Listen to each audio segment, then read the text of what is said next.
So good morning and welcome to day 2 of the virtual adolescent literacy model training. This is our final day together.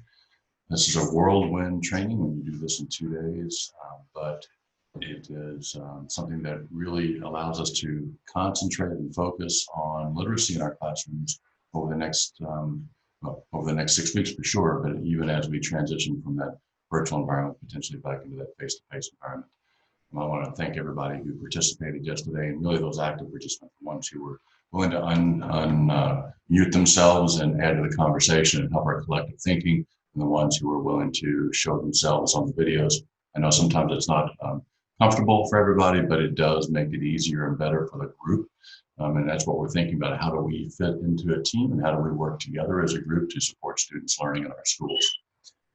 Today's training is again jam-packed with lots of information. You won't have the same learning curve in the first hour or so, so you should be able to get started pretty quickly and get things moving forward.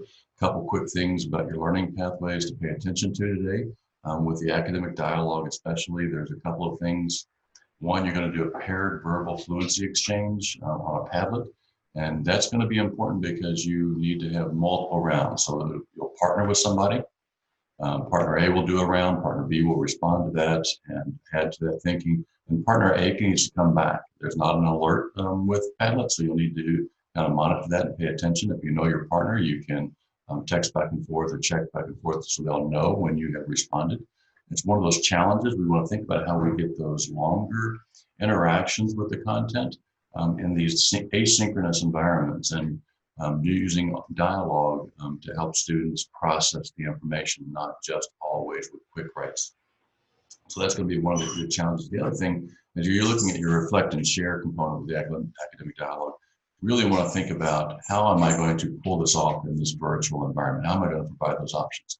There are a lot of tools available to you, not just the ones that we're using today, Flipgrid, lots of other tools.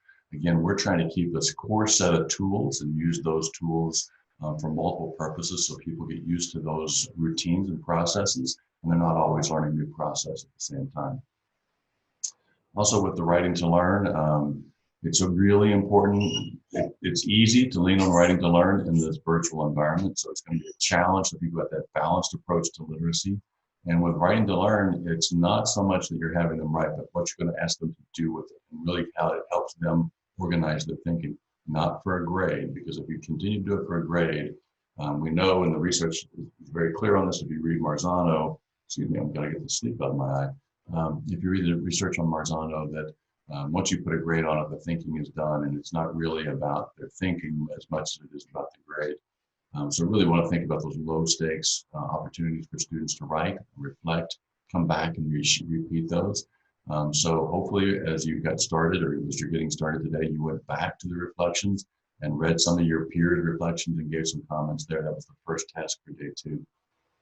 So anyway, I will have the office hours again from 8:30 to 9:30. So if you want, I'll make sure that's posted on the Getting Started day 2 along with this video. If you have any questions, please feel free to reach out. If you all can figure it out together, that's great. I noticed that Heather added a link into the Google Classroom that was a shortcut to the homepage of the website. So thank you, Heather, for that. Just those little minor things are great things to think about how you support students in that transition back and forth, making those available for everyone. Again, I look forward to the day. Before our deep dive call at 2, you should have your MDLS fully completed. That's going to be a central piece of what we do during the deep dive call.